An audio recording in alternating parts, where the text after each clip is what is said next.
శ్రీ గురుభ్యో నమః. బలం గురోర్ ప్రవర్ధతం. మనం 26 ఏకాదశుల గురించి రోజుకో కథలు ఎక్కడ మనం చెప్పుకుందామని అనుకున్నాం కదా కన్నయ్య. మొదటి రోజు కథ పూర్తి చేసుకుని ఇవాళ రెండో రోజు కథ చక్కగా ఉంటుంది, బాగుంటుంది గోవింద. ఈ రెండో రోజు కథ ఏంటంటే మోక్ష ఏకాదశి అని కూడా అంటారు దీన్ని గోవిందో. దీని గురించి మనం క్లుప్తంగా తెలుసుకుందాము, కానీ వివరంగా అర్థమవుతుంది గోవింద. పూర్వం చెంపకాపురంలో వైకానసుడు అనే ఒక మహారాజు గారు ఉండేవారు. ఆయన నిద్రపోతుంటే ఆయన కల్లోకి పితృదేవతలు వచ్చి ఓ అని బాధపడిపోతూ కనిపించేవారు అనమాట.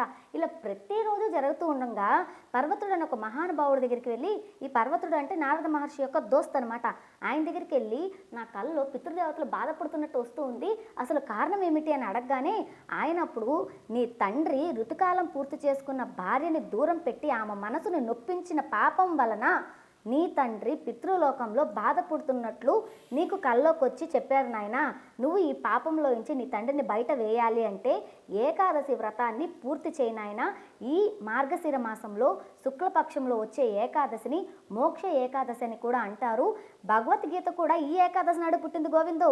ఈ ఏకాదశి నాడు భగవద్గీతను కూడా మనందరికీ పరిచయం చేశారు శ్రీకృష్ణ పరమాత్ముడు.